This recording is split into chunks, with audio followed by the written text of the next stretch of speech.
आगे अल्लाह ताला फरमाता है या अय्युहल्लज़ीना आमनू अतीउल्लाह व अतीउर रसूल व उलिल अम्रि मिनकुम, ए ईमान वालो अल्लाह की इताअत करो और रसूल की इताअत करो सल्लल्लाहु अलैहि वसल्लम, व उलिल अम्रि मिनकुम, और अपने बड़ों की भी, और अपने में आसान तर्जमा करो, व उलिल अम्रि मिनकुम, तुम में से जो तुम्हारे बड़े हैं उनकी इताअत करो।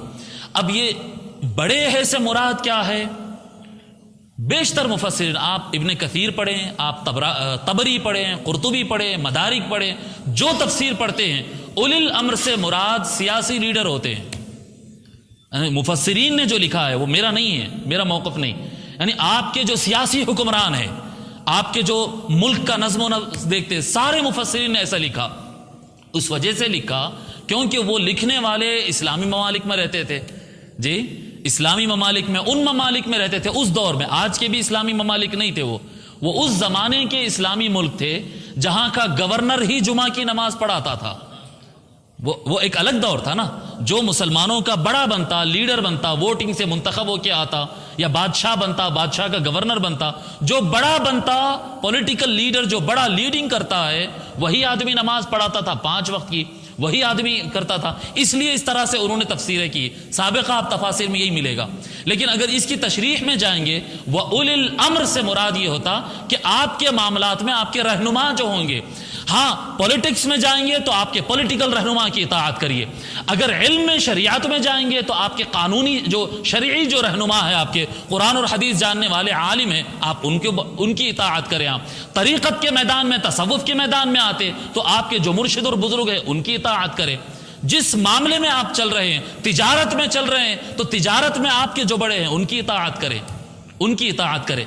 बड़ों की इताअत से मुराद आप जिस मैदान में काम करते हैं वो अपने बड़ों की उस मैदान में इताअत करिए, इताअत करिए। फिर फरमाते हैं फ़इन तनाज़अतुम फ़ी शैइन, अब रहा किसी मसले में झगड़ा हो गया, किसी मसले में झगड़ा मीन्स हाथापाई नहीं, मसले में इख्तिलाफ हो गया, किसी मसले में इख्तिलाफ हो गया कि ये लीडर साहब की बात समझ में नहीं आ रही, मौलाना का मसला समझ में नहीं आ रहा, हजरत वाला का फतवा मेरे को समझ में नहीं आया, ये फतवा तो मेरे दिमाग में नहीं घुस रहा है, मेरे पास तो अलग दलील है, आपके पास अलग दलील है। जब किसी मसले पर इख्तिलाफ हो जाए, किससे इख्तिलाफ हो जी?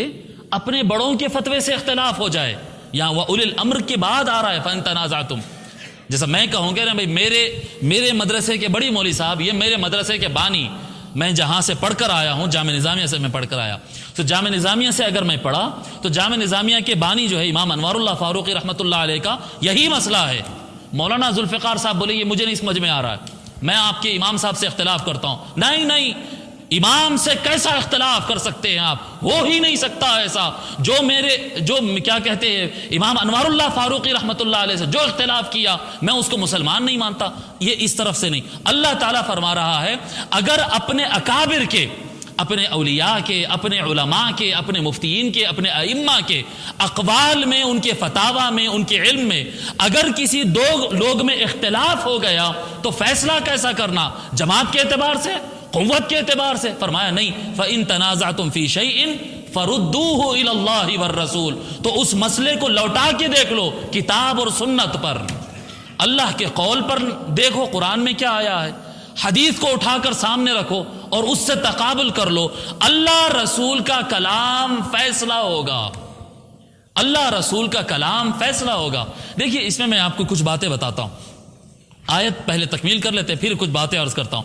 इन कुंतुम तुमिनूना बिल्लाहि वल यौमिल आखिर फरुद्दूहु इलल्लाहि वर रसूल, फरमाता है अल्लाह और उसके रसूल की तरफ मसले को पलटा दो, अल्लाह के हुक्म की तरफ और रसूल के हुक्म की तरफ, यानी सीधी सीधी बात है, कुरान और हदीस की तरफ उसको रेफर करो और टैली करके देख लो कि किसका हुक्म बराबर है, किसका नहीं है जी। इन कुंतुम तुमिनूना बिल्लाहि वल यौमिल आखिर, अगर तुमको अल्लाह पर और आखिरत पर ईमान है तो ऐसा करो। अगर तुमको याद है कि अल्लाह से मिलना है, अल्लाह का डर और अल्लाह पर ईमान अगर तुम्हारा बाकी है तो तुम ऐसा करो। ज़ालिका खैरुन व अहसनु तअवीला, और यही बेहतरीन रास्ता है जी, ये खैर है और यही बेहतरीन रास्ता है। अल्लाह तबारक व तआला ये बयान कर दिया। अब इसमें कुछ बातें मैं अर्ज करता हूँ। फतवा जो होता है ना, फतवा किसी भी आलिम का फतवा, इमाम का फतवा, 1000 साल पहले का फतवा आता है। इवन मैं आपको और आगे जाकर बताता हूँ, सहाबा और ताबईन का फतवा आता कई मसलन। तो ये जितने फतवे होते हैं ना, ये अक्ल इंसानी से निकले हुए फतवे रहते हैं। यानी ये होता है कि फलां बुजुर्ग ने कुरान और हदीस से ये समझा, फलां बुजुर्ग ने, इमाम आज़म अबू हनीफा रज़ियल्लाहु ताला अन्हु ने ये कुरान और हदीस को स्टडी करने के बाद, काफ़ी गहरी स्टडी करने के बाद उन्होंने ये नतीजे पर पहुंचा है। अब इसको आम जो पब्लिक होती है, आम लोग जो अपना वक्त इस्लामियात में, स्टडीज़ में, इस्लामिक स्टडीज़ में, इस्लामिक लॉ में जो नहीं लगाते हैं, जो सव्वों अहादीस पढ़ने और हज़ारों आयात पढ़ने का उनके पास वक्त नहीं होता, जो मुफस्सिरीन को नहीं पढ़ सकते, जो कल्चरल नहीं पढ़ सकते, जो यानी इस्लामिक लिटरेचर पढ़ने जिनके पास वक्त नहीं है, ताजिर आदमी है, ड्राइवर आदमी है, तरकारी वाला है जी, मुलाजिम आदमी है, IT कंपनी में काम करता है, जिनके पास वक्त नहीं है, उन्हें चाहिए कि अपना दिमाग न लड़ाएं, एतमाद करे किसी अच्छे मुहक्किक, इमाम आज़म अबू हनीफा पर एतमाद करे, इमाम मालिक पर एतमाद करे, इमाम शाफी पर, एक बड़े इमाम जिनको दुनिया मानती हो उन पर एतमाद करे, उनकी बात सुन के अमल कर ले, क्योंकि वो उसका मैदान नहीं है। अब रही बात अहले इल्म की, जो देखते हैं भाई हाथ यहां पर बांधो, तो क्यों बांधो, हाथ नाफ के नीचे बांधना है। अब सवाल पैदा हुआ कि भाई क्यों बांधूं मैं हाथ यहां पर, चलो उठाओ बुखारी शरीफ खोल के देखो, मुस्लिम शरीफ खोल के देखो, तहावी शरीफ खोल के देखो, मानिल आसार खोलो, शरह मानिल आसार खोलो, इब्न हजर अस्कलानी ने क्या लिखा, अल्लामा बदरुद्दीन आइनी ने क्या लिखा, अब टैली करो दलाइल को। जो आदमी इल्म के मैदान में उतर गया, जो आदमी इल्म के मैदान में उतर गया, खुद मौलाना कहलाता है, आलिम कहलाता है, हजरत कहलाता है, जब इस फन के मैदान में आ गया तो वो ये नहीं कह सकता है इख्तिलाफ के वक्त, जब इख्तिलाफ ना हो तो भाई मैं हनफी हूं, मेरी अपनी बात बता रहा हूं, मैं हनफी हूं, मैं इमाम आज़म अबू हनीफा रज़ियल्लाहु ताला अन्हु का पक्का मुक़ल्लिद हूं, पक्का मुक़ल्लिद हूं। लेकिन अगर कोई शाफ़िई मेरे से इख्तिलाफ करे, अगर कोई हम्बली मेरे से इख्तिलाफ करे, अगर कोई, मैं आगे बढ़ के बता रहा हूं, कोई सलफी मेरे से इख्तिलाफ करे, अगर कोई फ़िक़्ह जाफरी वाला शिया मेरे से इख्तिलाफ करे, तो मैं उसको ये नहीं कह सकता हूं इमाम आज़म ने कह दिया हो गया फैसला, नहीं, ये गलत है। ये फ़इन तनाज़अतुम, जब अहले इल्म के दरमियान किसी मसले पर इख्तिलाफ होगा तो वो रिफर अपने इमाम की तरफ नहीं होगा, इमाम की तरफ नहीं होगा, वो रेफरेंस जाएगा कुरान और सुन्नत की तरफ। दलील उस सूरत में जब उलमा के दरमियान किसी मसले पर इख्तिलाफ हो जी, हाँ आवाम कह सकती है कि भाई हम अपने मदरसे के बड़े हजरत को सुन लिया, मैं कादरिया मस्जिद आया था जी, अल्लामा तलहा हारून साहब ने यह मसला बयान किया, बस मैं उनको फॉलो कर रहा हूं, बिल्कुल सही है, वो महफूज रहेगा। वो हर आदमी बुखारी शरीफ का तर्जमा खोल के अपना दिमाग खपाने में गुमराही के चांसेस ज्यादा रहते हैं। आम खास लोग अगर किताबें खोलना, जिनके पास वक्त नहीं है, कोई नहीं सीख सकता ऐसा नहीं है, यह भी एक गलत फहमी है, ये जहन से निकाल दो कि भाई नहीं इतना आसान समझे क्या इल्म दीन समझना, नहीं, इल्म दीन समझना बहुत आसान है, इल्म दीन समझना बहुत आसान है, साइंस समझना बहुत आसान है, मैथ समझना बहुत आसान है, टेक्नोलॉजी समझना बहुत आसान है, चांद पे जाना बहुत आसान, हर काम आसान है, हर एक को वक्त देना पड़ता। आप निकालो एक 8, 10, 15 साल अपने निकालो, उस पर लगा दो, उसके बाद देखो आप भी उड़ेंगे उस मैदान में, आप भी उड़ेंगे उस मैदान में। वो जो चांद पे पहुंच गए वो फरिश्ते नहीं थे, वो इंसान ही थे। कोई काम मुश्किल नहीं होता, पर वक्त देना। एक ऐसा आदमी जो IT कंपनी में काम करता है, मार्केट में काम करता है, कपड़ा बेचता है, कार बेचता है, वो बस दिन में कभी एक आध व्हाट्सएप पर हदीस देख ले, या मार्केट से एक इंग्लिश में एक तर्जमा मुस्लिम शरीफ का खरीद ले और कहे कि मैं हदीस में पढ़ लिया, इससे सिर्फ गुमराही मिलने वाली है, गुमराही के अलावा कुछ नहीं है। अइम्मा की तरफ रेफर करना, बाएतमाद जो आलिम हो उसकी तरफ रेफर करना और उसकी तकलीद करना, उसके पीछे चलने में ही सलामती है, उलिल अम्र के पीछे चलना। अगर अहले इल्म हो, मैदान में वक्त देने वाले हो, बुखारी मुस्लिम तिरमिज़ी पढ़ते हो, तबरानी माजिम पढ़ते हो जी, शुरूहात पढ़ते हो, इख्तिलाफ अइम्मा पढ़ते हो, बिदायतुल मुज्तहिद पढ़ते, शरह मानिल आसार पढ़ते जी, अकायद पढ़ते, तफसीलात पढ़ते, अगर उसमें वक्त देने वाला हो, आलिम कहलाता हो, मौलवी आलिम फाजिल का कोर्स किया हो, फजीलत की सनद लिया हुआ हो, अब उससे अगर कोई इख्तिलाफ करे कि भाई हाथ यहां पर क्यों बांधते हैं, वो कह दे कि नहीं हमको कोई दलील की जरूरत नहीं है, इमाम आज़म अबू हनीफा ने कह दिया, शिया तो नहीं मानेगा, सलफी तो नहीं मानेगा, शाफई तो नहीं मानेगा, हम्बली तो नहीं मानेगा, बोलेगा आपके इमाम है हम क्यों माने जी। तो आप कहेंगे इमाम आज़म को नहीं मानता तो गुमराह हो गया, काफिर हो गया। नहीं, ऐसा नहीं, ऐसा नहीं हो सकता। उलिल अम्र, अपने बड़ों की इताअत करो। अगर इख्तिलाफ हो जाए तो दलील सिर्फ कुरान और हदीस ही बनती है, कुरान और हदीस ही दलील बनती है। कुरान और हदीस से हटके कोई दलील नहीं होती। कुरान और हदीस से हटकर किताबुल्लाहि व सुन्नती, किताबुल्लाहि व सुन्नती, इसके अलावा कोई दलील नहीं होती है। और किताबुल्लाह और सुन्नत मुस्तफ़ा सल्लल्लाहु अलैहि वसल्लम, इससे हटकर कायनात में किसी से भी कोई इख्तिलाफ करे उसको गुमराह नहीं कहा जाएगा। अइम्मा से इख्तिलाफ की बुनियाद पर कभी कोई गुमराह नहीं होता, नहीं होता। इल्म का मैदान में बड़ी वसाअत है। हम खुद पढ़ते हैं, माशाअल्लाह सभी उलमा बैठे हैं यहाँ पर, हम नहीं पढ़ते। इमाम आज़म अबू हनीफा का फतवा इस पर है, लेकिन इमाम ज़ुफ़र ने इख्तिलाफ किया, इमाम मोहम्मद और अबू यूसुफ ने इख्तिलाफ किया। हम खुद पढ़ते हैं। शरह आप खुदूरी पढ़ लें, मुख्तसर अल खुदूरी पढ़ लें जी, उठाकर विकाया पढ़ लीजिए, शरह विकाया पढ़ लीजिए, हिदाया पढ़ लीजिए। फ़िक़्ह की कोई किताब हनफी के मोतबर, उर्दू के रिसालों की बात नहीं कर रहा हूं, निसाब की जो किताबें हैं, कोई किताब आप पढ़ लें, क्या अबू यूसुफ, मोहम्मद और ज़ुफ़र 100% कभी इमाम आज़म से मुत्तफ़िक़ हुए? नहीं हुए। उनसे बड़ा हनफी कौन है आप बताओ? अबू यूसुफ से बड़ा हनफी कौन? कोई पैदा ही नहीं हुआ आज तक उनसे बड़ा हनफी जी। इमाम मोहम्मद और इमाम ज़ुफ़र, ये जो तीन मशहूर तरीन शागिर्द है इमाम आज़म अबू हनीफा के, ये कभी इमाम आज़म से मसले में मुत्तफ़िक़ होते ही नहीं, हमेशा इख्तिलाफ। उनकी दलील ये, इनकी दलील ये, इनकी दलील ये, इनकी दलील ये। कैसा इख्तिलाफ हो रहा भाई? पक्के हनफी है, इमाम आज़म से डायरेक्ट इख्तिलाफ कर रहे हैं। दलील फर्द का कहना नहीं होता, दलील होती कुरान, दलील होती हदीस, बस। आदमी हनफी, शाफी वगैरह ये उसूल के एतबार से, उसूल फ़िक़्ह के एतबार से बनता, दलील के नहीं। दलील तो यानी इमाम आज़म ने भी अगर कुछ कहा तो वो इसीलिए कहा क्योंकि हदीस में ऐसा आया जी, हदीस में ऐसा आया। उनकी अपनी दलील भी मैं कहता हूं नहीं है, उनकी अपनी दलील ये है कि रसूलुल्लाह ने ये फरमाया। इमाम शाफी, इमाम मालिक, सबकी दलील ये है कि रसूलुल्लाह सल्लल्लाहु अलैहि वसल्लम ने फरमाया। और ये जो बात कह रहा हूं कि मैं किसी भी इमाम के कौल को छोड़ा जा सकता, किसी भी अल्लामा के, किसी शेखुल इस्लाम के, किसी मुफक्किर के, किसी मुफ्ती आजम के जी, किसी बड़े से बड़े इंसान की बात को छोड़ी जा सकती है, उससे इख्तिलाफ किया जा सकता है। ये मैं नहीं कह रहा हूं, ये अहले सुन्नत वल जमात के सारे उलमा के उसूल है।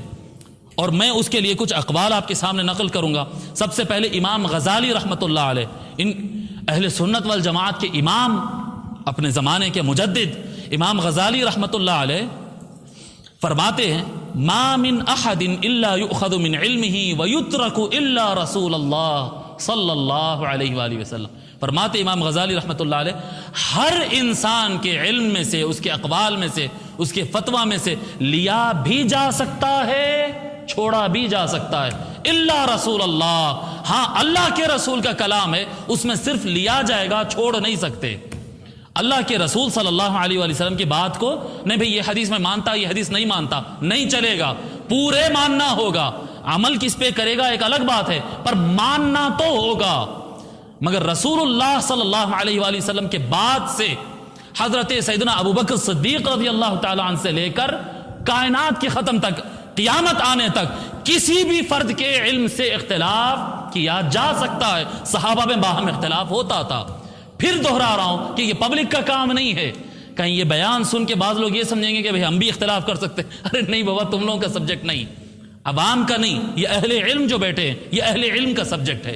अहले इल्म कुरान और सुन्नत को बुनियाद बनाकर, मैं बता रहा हूं आपको, अहलुल इल्म कुरान और सुन्नत को बुनियाद बनाकर अकाबिर सहाबा से भी इख्तिलाफ कर सकते। हजरत अब्दुल्लाह इब्न उमर रज़ियल्लाहु ताला अन्हु, हजरत सैयदना उमर बिन खत्ताब रज़ियल्लाहु ताला अन्हु, दोनों की सहाबियत का लेवल आप देख लीजिए। हजरत सैयदना उमर बिन खत्ताब रज़ियल्लाहु ताला अन्हु दूसरे खलीफा जी, अस्साबिकून अल-अव्वलून जी, मुकर्रब तरीन लोगों में से। हजरत उमर रज़ियल्लाहु ताला अन्हु अपने दौरे खिलाफत में खवातीन के मस्जिद पे दाखिले में पाबंदी लगा दिए। बोले नहीं, अब वो ज़माना नहीं रहा, वो निगाहों की हिफाजत, वो अदब लिहाज, वो नहीं रहा। अब लोगों के अंदर खराबी आ रही है, लिहाजा खवातीन अपने घर में नमाज पढ़े तो बेहतर है। उनके सगे बेटे अब्दुल्लाह इब्न उमर रज़ियल्लाहु ताला पूरी जिंदगी अपने अब्बा की बात माने ही नहीं। मतलब हुक्म तो नहीं चला, वो खवातीन को लाए नहीं मस्जिद के अंदर, लेकिन जब उनसे पूछा गया तो बोले नहीं मानता ये बात, अपने अब्बा की बात, खलीफतुल मुस्लिमीन की बात नहीं मानता। पढ़े आप किताबों में लिखा हुआ, अब्दुल्लाह इब्न उमर सगे बेटे, बोले नहीं, मैं रसूलुल्लाह की बात मानूंगा। हुजूर सल्लल्लाहु अलैहि वसल्लम इरशाद फरमाए, ला तमनउ इमा अल्लाह मसाजिद अल्लाह। अल्लाह के रसूल सल्लल्लाहु अलैहि वसल्लम फरमाए, अल्लाह के बंदियों को अल्लाह के मस्जिद में, अल्लाह के घर में आने से हरगिज नहीं रोकना। आका सल्लल्लाहु अलैहि वसल्लम नहीं रोकना फरमाए। उमर रोकने की बात करते, मैं उनकी बात नहीं मानता। आप देखिए, अब्दुल्लाह इब्न उमर तो छोटे सहाबी हुए ना, उमर बिन खत्ताब रज़ी अल्लाह ताला तो सबसे ऊपर हो गए, हजरत अबू बकर के बाद सेकंड जी, इतना ऊंचा उनका लेवल हो गया। मगर इख्तिलाफ हो सकता है, हो सकता है हजरत उमर से इख्तिलाफ करने की वजह से अब्दुल्लाह इब्न उमर गुमराह हो गए, अहले सुन्नत से निकल गए। ये बात नहीं हो सकती। बड़े बड़ों से इख्तिलाफ हो सकता है, रसूलुल्लाह से इख्तिलाफ नहीं हो सकता। फिर फरमाते हैं हजरत मुजाहिद, अब इमाम गजाली से ऊपर वालों का नाम ला रहा हूं, अहले इल्म बैठे हैं इसलिए ये बातें मैं कर रहा हूं।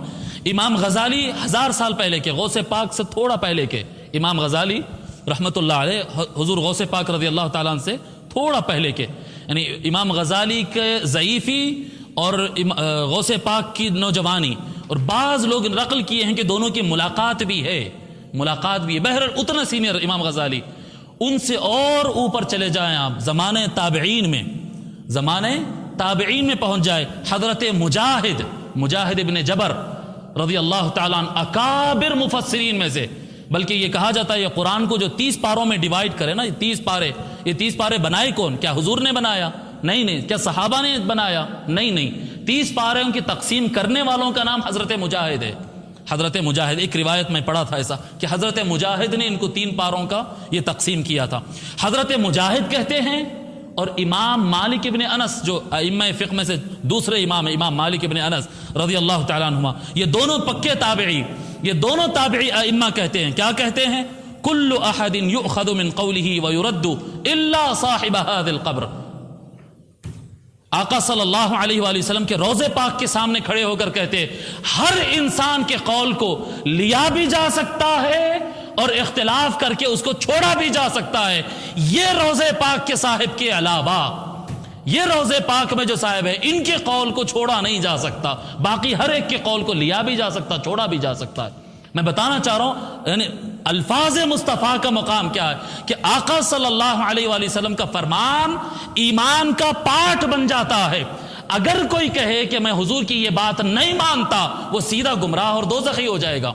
उसके अलावा अइम्मा में, उलमा में, अकाबिर में किसी की बात अगर कोई नहीं मानता है तो वो दोज़खी और गुमराह नहीं होगा इल्म की बुनियाद पर। अगर बेइल्म ऐसे ही कोई ऑब्जेक्शन कर दे रहा है तो वो तो जहालत है, गुमराही है, उसके अलावा क्या है। लेकिन अहले इल्म अगर इख्तिलाफ करते हैं तो इस तरह से मसला होगा। अब ये हो गए दोनों ताबिईन का कौल। और ऊपर चलते हैं, हजरत अल हकम इब्न उतैबा रज़ी अल्लाह ताला अन्हु, बाज ने कहा कि ये ताबिई है, बाज ने कहा कि ये सहाबी है। ये कहते हैं लैसा अहदुम मिन खल्क़िल्लाहि, अल्लाह की मखलूक में कोई ऐसा नहीं है मगर इल्ला युअख़ज़ु मिन क़ौलिही व युतरक, अल्लाह की मखलूक में हर इंसान के कौल को लिया जा सकता है, छोड़ा जा सकता है। व युतरक इल्ला नबी सल्लल्लाहु अलैहि वसल्लम, अल्लाह के रसूल की बात को नहीं छोड़ा जा सकता। वो ईमान का मसला है, वहां तो सच मानना ही है, वो फतवे को मानना ही है, उनके हुक्म को कबूल करना ही है। और ऊपर चले जाते हैं, लास्ट फाइनल जहां से कोई हिल नहीं सकता वहां तक चले जाते हैं। अब हजरत सैयदना अब्दुल्लाह इब्न अब्बास रज़ी अल्लाह ताला अन्हु, रईसुल मुफस्सिरीन जी, सहाबी रसूल, हजरत सैयदना अब्दुल्लाह इब्न अब्बास रज़ी अल्लाह ताला अन्हु ने रफ़अहू, देखिए आप लफ्ज़ क्या है, रफ़अहू, मरफ़ूअन रिवायत किया। जब सहाबी मरफ़ूअन रिवायत करते तो उसका माना क्या होता? माना यह होता कि आका सल्लल्लाहु अलैहि वसल्लम ने फरमाया, रसूलुल्लाह सल्लल्लाहु अलैहि वसल्लम ने इरशाद फरमाया। अल मुअजमुल कबीर इमाम तबरानी की हदीस नंबर 11941 में फरमाते हैं हज़रत इब्न अब्बास रज़ियल्लाहु ताला अन्हु कि रसूलुल्लाह सल्लल्लाहु अलैहि वसल्लम ने इरशाद फरमाया, लैसा अहदुन इल्ला युअख़ज़ु मिन क़ौलिही व युदअ गैरन नबी। आका सल्लल्लाहु अलैहि वसल्लम फरमाते कि तुम हर एक की बात को ले भी सकते हैं, इल्म की बुनियाद पर तुम इख्तिलाफ भी कर सकते हो, हाँ अल्लाह के नबी की बात को तुम नहीं छोड़ सकते, अल्लाह के नबी की बात को तुम नहीं छोड़ सकते। सो कभी किसी यानी गैर रसूल की बात में इख्तिलाफ की वजह से कभी किसी को गुमराह, कभी किसी को क्या कहते हैं वासिल जहन्नम, गुमराह और जहन्नुम में जा रहा, इस तरह की बात नहीं करना कि कोई इंसान से, उम्मती से इख्तिलाफ की वजह से कोई गुमराह नहीं होता। कोई गुमराह अहले इल्म में से अगर कोई उम्मती, अब उम्मती बाद वाले हो या पहले वाले हो, उनसे इख्तिलाफ से कोई गुमराह नहीं होता।